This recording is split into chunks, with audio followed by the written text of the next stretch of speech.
Boa noite, irmãos, boa noite, irmãs.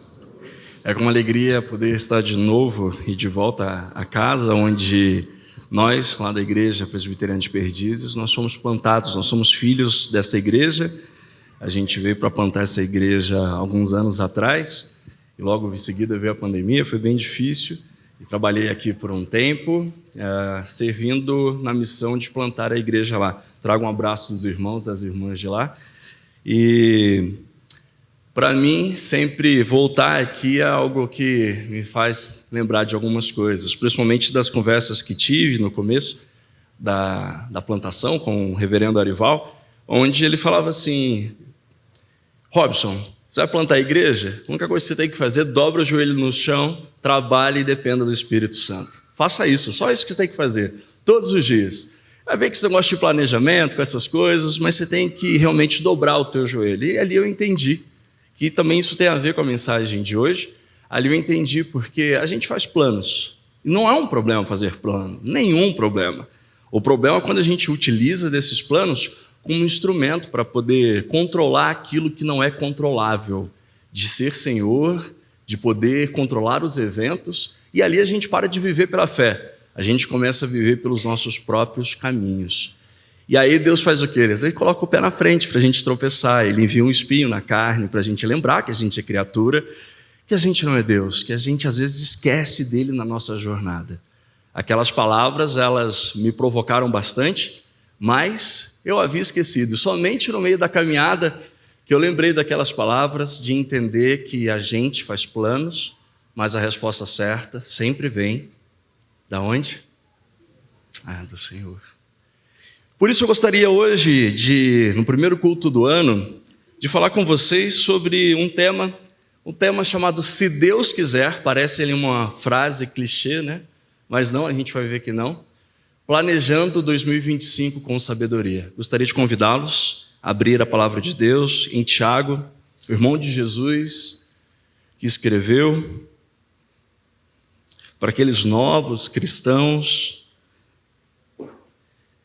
E ele escreve no capítulo 4, no verso 13. A gente vai ler o 13, o 14, o 15 e o 16.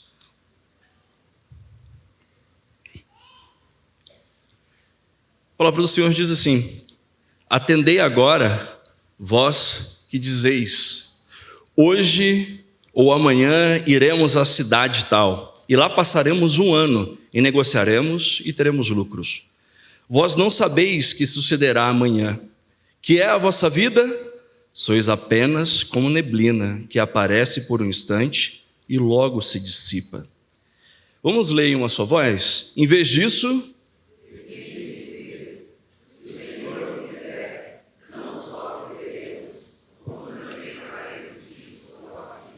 agora, entretanto, vós vos jactais das vossas arrogantes pretensões. Toda jactância semelhante a essa é maligna. Essa é a palavra de Deus. Oremos mais uma vez. Pai, fale conosco mais uma vez, assim como o Senhor tem falado, através da leitura da Tua palavra, através das canções que cantaram a Tua palavra. Nós precisamos da Tua palavra, pois somente a Tua palavra é luz para os nossos caminhos. E a gente sabe que é somente a Tua palavra que iluminará os nossos caminhos, os caminhos que percorreremos nesse ano de 2025. Por isso nós imploramos para que Teu Espírito Santo ilumine-nos, a fim de que saiamos daqui diferente de como entramos, refletindo mais e desejando praticar a Tua santa palavra. E é no nome de Cristo Jesus que nós oramos e no nome dele dizemos todos amém. Se Deus quiser. Parece um clichê, né? A gente às vezes falava isso. Eu lembro que eu cresci numa cidade rural, e uma cidade que a minha família toda sempre falava assim: se Deus quiser. A gente chamava às vezes para poder fazer alguma coisa, aí eles falavam assim: não, a gente vai, mas se Deus quiser. Se Deus quiser. E não eram crentes, mas o tempo todo falava se Deus quiser. Eu lembro de minha mãe, de minha avó, meu avô falando, quando combinava alguma coisa, quando falava alguma coisa a respeito do futuro: você vai lá amanhã? Vou sim, se Deus quiser, se Deus quiser. E passa o tempo, a gente repete essas palavras, mas a gente esquece do poder dessa expressão. Isso quando a gente não esquece dessa expressão. Tiago aqui, ele está lembrando os leitores dessa carta sobre a importância da gente lembrar. Importância esta que para nós faz a gente entender o significado da doutrina da soberania de Deus. E quando nós esquecemos disso, tem um grande problema. Nós assumimos a posição de Deus. Nós desejamos então, através de nossos planos, tentar chegar a algum lugar que nos traga mais do que Deus nos daria, muito mais, um tipo de salvação esculpida por nossas próprias mãos, pelo nosso próprio intelecto e por nossas próprias obras. Que a gente sabe que isso não nos pode salvar, que somente o Senhor pode nos salvar, porque a salvação ela é dada de graça, totalmente de graça. Mas às vezes, todas as vezes que a gente esquece disso, nossos planos, nós damos a Deus, mas para que Ele cumpra. E aí a gente vê na teologia da prosperidade, a gente vê aí nas promessas que vocês receberão tanto, vocês vão fazer isso, fazer aquilo. E quando a gente não recebe, a culpa ainda é nossa, porque a gente não teve fé. Então a gente fica ali nesse axioma de querer, submeter Deus ao nosso desejo, fazer dele o gênio da lâmpada do Aladim, mas não o Senhor soberano. O problema de Aladim com um gênio é que quem manda ali é Aladim, não o gênio, né? O gênio é escravo dos pedidos de Aladim. Quanto mais a gente conhece, alguns teólogos vão dizer a respeito das doutrinas, ou até mesmo da palavra de Deus, sem o Espírito Santo, e sem que a palavra de Deus realmente vive em nossos corações, quanto mais a gente conhece a palavra dele, mais a gente deseja instrumentar Deus, mais a gente usa isso como um instrumento para aprisionar Deus e fazer dele o gênio da lâmpada mágica para poder satisfazer os nossos desejos. E entramos em depressão espiritual depois, quando ele não nos responde. Entramos num momento de frustração e depois a gente para até de fazer plano. Deus não respondeu, o que adianta fazer plano se Deus não responde aos meus planos? E aí a gente se comporta como criança mimada, que não teve aquele presente que tanto pediram aos pais. Tiago está mostrando que como a gente poderia resolver isso. Então, começar o ano entendendo o significado dessa expressão, se Deus quiser, pode libertar a gente de qualquer ansiedade. Afinal de contas, quando a gente coloca os nossos planos na frente de tudo e todas as coisas, a gente fica meio ansioso, porque no fundo a gente descobre que a gente não é capaz de cumprir sem o auxílio de Deus. A gente fica ansioso. Mas nós somos ansiosos, mas a gente também, quando eles não são realizados, nós experimentamos ali de uma frustração. E depois dessa ansiedade, dessa frustração, vem o nosso sentimento de querer separar de Deus, né? E a graça dele não nos permite isso, mas a gente fica brabo com Deus. E a gente fala que a culpa é dele no final das contas.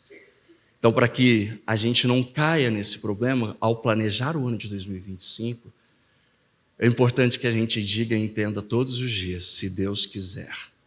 Se Deus quiser. É uma expressão poderosa que é capaz de libertar a gente de todo pecado envolvido aos nossos sonhos e planos. Por isso, nesse momento, eu gostaria de refletir com vocês 3 pontos. Primeiro, sobre a nossa fragilidade. Tiago deixa claro que a gente é um vapor. Segundo, sobre a nossa ostentação e a nossa presunção. Em face à nossa fragilidade, quando a gente descobre tudo isso, como é que a gente responde por causa do pecado? Tiago vai dizer que é através da ostentação, através da presunção. E o terceiro e último ponto é a nossa dependência de Deus. Nossa fragilidade, nossa ostentação e presunção e a nossa dependência de Deus. No verso 13 e no verso 14 diz assim: atendei agora vós que dizeis, hoje ou amanhã iremos para a cidade tal e lá passaremos um ano e negociaremos e teremos lucros. Parece que Tiago aqui está escrevendo para um grupo ali de empreendedores. Não é um problema, Tiago não está dizendo que o problema é você fazer plano e desejar mudar de cidade para poder auferir lucro através de um trabalho honesto. Tiago não está falando sobre isso. Tiago está dizendo e está preocupado com as intenções do coração. E sobre estas questões. Não é sobre planejamento, não é porque É importante que planejemos. A nossa cultura brasileira, a gente vive muito mais apagando incêndios do que planejando ou para evitar que incêndios aconteçam. A gente passa tempo assim, e é muito mais custoso, muito mais oneroso viver apagando incêndios. Não é um problema fazer planos. A gente precisa pegar os nossos planos e submeter a Deus, todos eles, e não só os planos, mas também os nossos corações. Porque se Deus não responder os nossos planos, a gente vai ficar frustrado. Então a gente tem de dizer: Deus, aqui está o meu plano para 2025, mas aqui está meu coração também. Se o Senhor disser não, se o Senhor ficar em silêncio, se nada acontecer, me liberte dessa birra que talvez eu venha a fazer. Me liberte dessa tristeza que talvez eu possa ter e das frustrações também. Então a gente não deve só entregar o plano, a gente deve entregar o coração. Então não é um problema a gente fazer planos. Não é um problema a gente pensar em como a gente pode melhorar e como a gente pode render mais. O problema está aqui. Quando a gente esquece ou quando a gente se lembra que nós, no verso 14, a gente acha que sabe como o amanhã virá. O problema, às vezes, está em querer fazer plano e utilizar o plano por uma suposta idolatria de poder. Algo que a gente deseja controlar tudo e todas as coisas. Como se a gente soubesse todo o futuro. Como se a gente fosse senhor do futuro. John Piper costumava dizer que toda oração é carregada já de uma resposta. Por exemplo, você pede: Deus, eu queria mudar de emprego. Você já sabe onde você quer trabalhar e quanto você quer ganhar, né? Você já sabe, já está lá inconsciente, né? Aí Deus responde de uma outra forma: mas não era bem isso que eu queria, não era bem isso. Então toda oração já carrega em si algum tipo de resposta. É isso que o Tiago está dizendo aqui. A gente utiliza desses planos para poder já dizer a Deus que tem de assim que acontecer o nosso futuro. E aí Tiago ele vai fazer uma pergunta. Peraí, você já está tentando determinar o teu futuro, você não consegue controlar o teu futuro, quem você acha que você é? Você por acaso é Deus? Peraí, vocês estão esquecendo de Deus, do lugar dele na sua vida, no seu planejamento? Deixa eu lembrar vocês são como neblina, um vapor, que começa e logo desaparece. O problema do esquecimento de Deus em nossas vidas, e aí está nas nossas emoções, está no nosso planejamento, nas nossas atitudes, é este: toda vez que você esquece de Deus, você tende a assumir o lugar de Deus. Quem é que você vai botar no lugar de Deus? A si mesmo? Lembra que foi isso que Satanás falou para Adão e Eva? É isso que a gente carrega em nosso coração: vocês serão como Deus, saberão tudo, o bem e o mal. Toda vez que você esquece de Deus, guardem isso, você assume o lugar de Deus. Você senta no lugar dele. E aí a gente começa a lembrar dos atributos incomunicáveis de Deus, a gente vai achar que a gente é onisciente, que a gente é onipresente, que a gente é imutável e que a gente é infinito. A gente já não quer mais os atributos comunicáveis, a gente já não quer mais a santidade, que ele comunica conosco. Agora a gente, quando esquece de Deus, a gente quer ser o Senhor de tudo e de todas as coisas. E aí a gente tem medo de uma coisa, da nossa finitude. Quando a gente se depara com a fragilidade humana em nós, duas coisas podem ocorrer. Ali a gente se frustra e fala: realmente é isso mesmo, a gente é falho, não vou fazer absolutamente nada, não dá para controlar realmente o futuro, então vou viver desse jeito mesmo.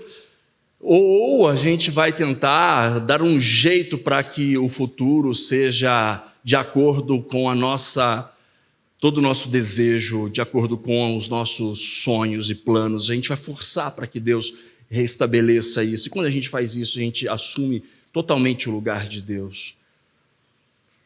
A gente precisa lembrar quem nós somos de verdade e não ter medo disso daí. Lembrar que você é finito, lembrar que você é frágil, não deve ser um problema. Embora isso nos afronte, porque a gente vai lidar ali com um vazio existencial, a gente vai lidar ali com uma angústia da finitude, a gente vai lidar ali com esse: e agora o que eu vou fazer, uma vez que Deus colocou no meu coração, em Eclesiastes 3, no verso 11, o desejo pela eternidade, sabendo que eu sou finito, como eu resolvo essa questão?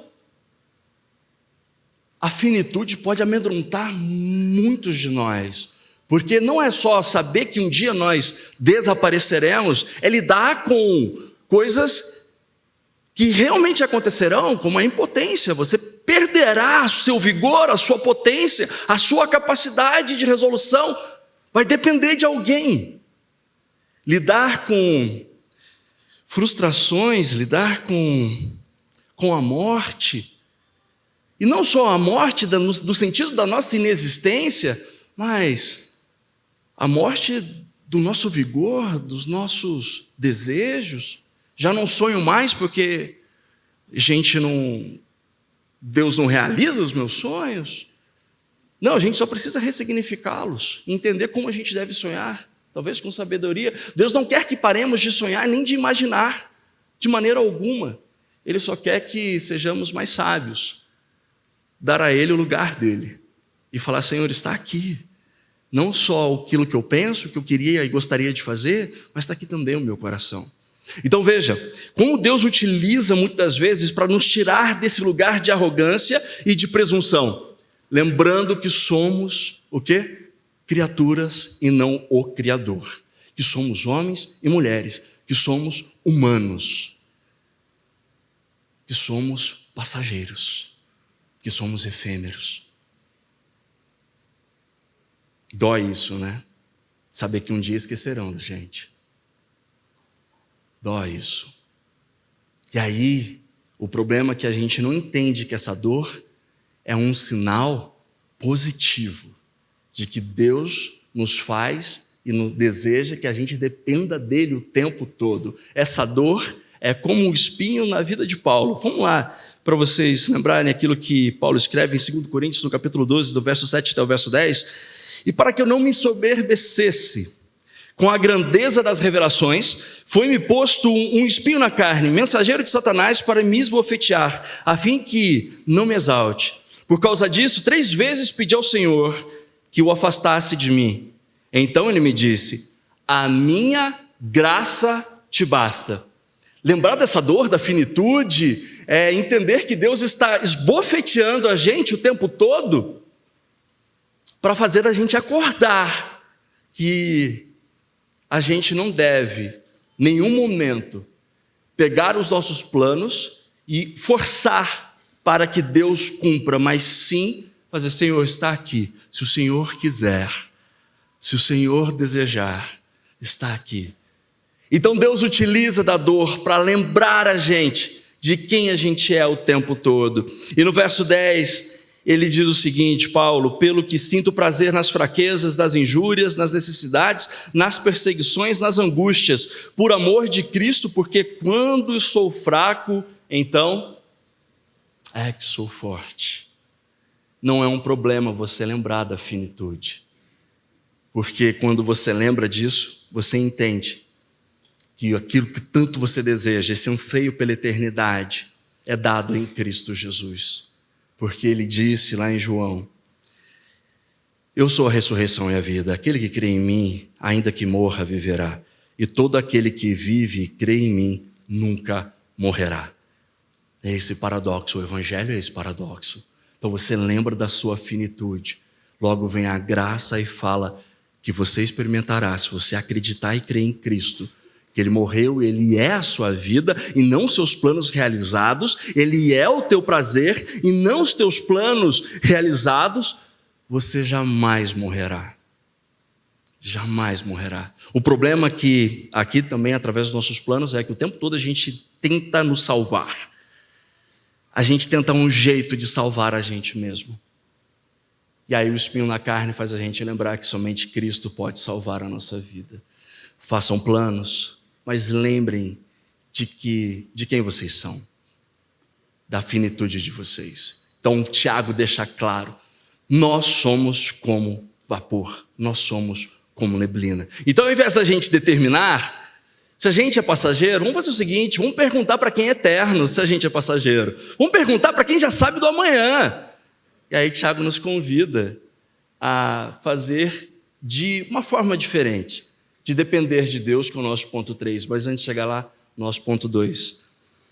Como a gente responde à nossa finitude, como nós respondemos à nossa fragilidade? Com ostentação e presunção. Isso é por causa do pecado em nós. Tiago ele vai dizer no verso 16: agora, entretanto, vos jactais das vossas arrogantes pretensões. Toda jactância semelhante a esta é maligna. E a palavra jactais no grego significa vanglória, significa ostentação, significa chamar a glória para si mesmo. A forma como a gente lida com esse medo da morte, o medo de não dar certo, é tentar determinar através dos nossos planos, pensamentos, desejos, sonhos, para que no final a gente possa então sentir esse prazer através de uma glória dada a nós mesmos. Tiago, ele nos lembra o tempo todo, e lembra os seus leitores, que o perigo, por causa do pecado em nós, quando nós estamos entendendo essa fragilidade, quando nós então criamos planos, o perigo é se orgulhar quando dá certo. E aí, quando a gente faz isso, a gente cai nesse problema dessa pretensão e dessa ostentação. Se de um lado não dá certo, a gente se frustra, do outro lado, quando dá certo, a gente se orgulha. E nenhum desses lados é o lado do Evangelho. Porque a soberania de Deus nos faz lembrar a nossa posição o tempo todo.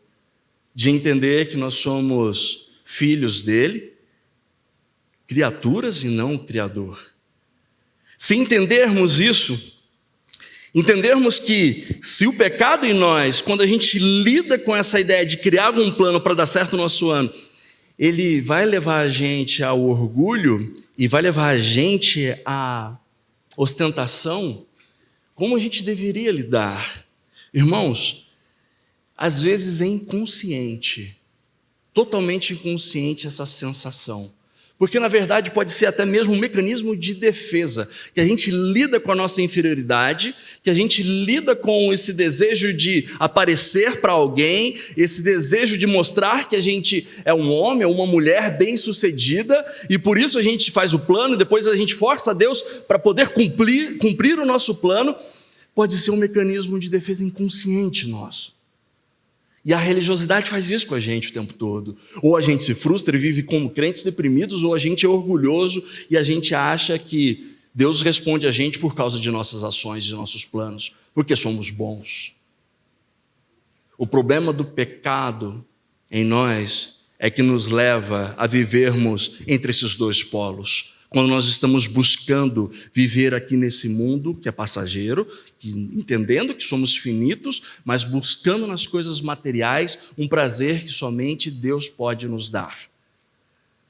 C.S. Lewis vai dizer o seguinte, que quando a gente pensa na nossa imortalidade, a gente precisa tomar um certo cuidado para que a gente não faça desse lugar que a gente está, desse mundo, um lugar que dê para a gente uma sensação de um prazer eterno. Aí ele diz o seguinte: se você procurou nesse mundo alguma satisfação e você não a encontrou, é porque você não foi feito para este mundo. Então, se você olhar para 2024, você se esforçou, você não está satisfeito com isso, lembre-se, irmãos e irmãs, você não foi feito para este mundo. Não foi. Nada nesse mundo preencherá o seu coração. Nada nesse mundo preencherá essa angústia pela eternidade ou da sua finitude. Nada, absolutamente nada. E esse buraco que existe dentro de nós, que a gente tenta preencher com planos, ele é muito grande. É impossível a gente, por nós mesmos, preencher esse buraco. Mas eu posso dizer uma coisa: esse buraco é do tamanho da cruz. É do tamanho da cruz. Cabe certinho no seu coração e é capaz de preenchê-lo e satisfazê-lo. Mesmo quando seus planos se frustrarem, mesmo quando o Senhor disser não para você, mesmo quando às vezes o silêncio parecer ser algo que incomode a gente. Então não esqueça que nesse ponto nosso, quando a gente entende a nossa fragilidade, a gente, por causa do pecado, a gente tende a responder com o nosso esforço. Cuidado com isso, irmãos. Cuidado com isso, irmãs. Mas, pastor, como é que eu vou descobrir isso? Pense quando você perder esse problema ou esse plano. Pense se esse plano não der certo. O que vai acontecer com o seu coração? Como você se sente? Verifique a sensação. Você vai dizer que Deus está com raiva de você, que Deus não te ama? Pense em perder, pense em não chegar no final de 2025 e não ter a realização que tanto você deseja. Aí você começa a entender se é, de fato, você está falando se Deus quiser ou se eu quiser. Aí você começa a entender se esses planos foram submetidos a Deus e se seu coração foi submetido a Deus também, junto com seus planos. Entender isso faz com que a gente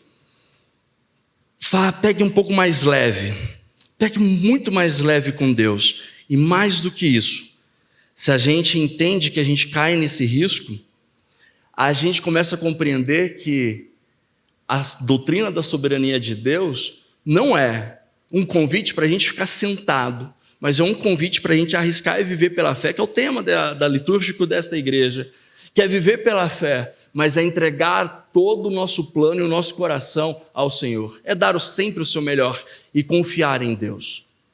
E como a gente pode resolver esse problema do pecado em nós, quando a gente tenta assumir o lugar dele, é dando lugar para ele. O terceiro e último ponto vai fazer com que a gente entenda mais isso. Quando Tiago ele vai dizer que a gente precisa utilizar essa expressão, ao invés de determinarmos, utiliza essa expressão, se Deus quiser. Quando a gente fala se Deus quiser, a gente está dizendo algo incrível. A gente está dizendo que, primeiro, Deus é soberano e nós não somos. Quando a gente diz se Deus quiser, a gente está dizendo que o homem é dependente e não Deus é dependente do homem. Quando a gente diz se Deus quiser, a gente está dizendo que é a vontade de Deus que prevalece. Olha o poder dessa expressão, não é um clichê, é reconhecimento da soberania de Deus em nossas vidas. Quer a gente acerte, quer não acertemos. Não esqueça de Deus em nenhum momento da sua vida. Se a gente olharmos para as Sagradas Escrituras, lá em Jeremias, no capítulo 10, no verso 23, eu sei, ó Senhor, que não cabe ao homem determinar o seu caminho, nem ao que caminha o dirigir dos seus passos.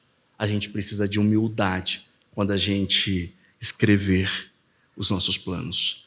A gente precisa reconhecer essa dependência de Deus. E se assim a gente fizer, a gente estará no nosso lugar. E Deus estará no lugar dele.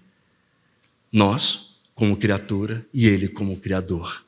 E ali a gente vive em sintonia. E ali haverá prazer em nossas vidas. E mesmo, irmãos e irmãs, que o seu sonho para o ano de 2025 não seja realizado, haverá prazer de uma forma que você não entenderá sobre a sua vida, porque todas as coisas cooperam para o bem daqueles que amam a Deus. É isso que Paulo diz em Romanos no capítulo 8. Então, o não do Senhor pode cooperar para o seu bem. O silêncio dele pode cooperar para o seu bem. E se ele assim estabelecer e realizar o seu desejo, cuidado com o orgulho. Lembre-se que foi por graça e para a glória de Deus. Se você terminar o seu ano de 2025, meus sonhos foram realizados, meus planos foram realizados, não esqueça em nenhum momento que você, homem e mulher, é um ser finito, que foi por graça e para a glória de Deus. Cristo na cruz do Calvário, ele diz, Deus meu, por que me abandonaste? E ele diz isso quando ele nos substitui, para que a gente pudesse compreender que nessa caminhada da vida, a gente jamais será esquecido. Que em 2025 o Senhor estará conosco, o tempo todo, durante todo o ano. Esse é o poder do Evangelho sobre nossas vidas. Ele diz, Deus meu, por que o Senhor me abandona? E ele não tem resposta alguma, sabe para quê? Para que você jamais se sentisse abandonado, para que todas as suas angústias pudessem ser respondidas. É assim que Cristo substitui a gente. Então, ao dizer se Deus quiser, você está compreendendo a obra de Cristo na cruz do Calvário, quando Ele te substitui, assume a tua cruz, conquista a sua vitória, sofre a sua derrota, para que você experimentasse da presença poderosa de Deus e prazerosa, quer no seu plano atendido, seja atendido ou não. O que importa é que você está vivendo de acordo com a vontade soberana dele. Então digam o tempo todo, se Deus quiser. Essa é a palavra dele. Oremos. Pai, esse ano de 2025 nos faça entender o tempo todo que é sempre a tua palavra que vai prevalecer e não a nossa, que sempre serão os teus intentos, os teus decretos e não os nossos planos. Livre-nos dessa tentação de querer submeter o Senhor aos nossos planos, aos nossos desejos. Prepare o nosso coração, Senhor, para esse ano, para que experimentemos, assim como Paulo experimentou, de alegria, mesmo com um espinho na carne, e mesmo durante a fraqueza de nossas vidas nessa caminhada, que ainda digamos, quando estou fraco, é aí que estou forte. Que a gente experimente da alegria, porque é prometida e não condicionante à realização de um sonho. Faça a gente entender isso, Senhor. Todas as vezes que a gente disser, se Deus quiser, que seja essa a nossa caminhada de humildade e confiança nos teus planos. E é no nome de Jesus que nós dizemos amém.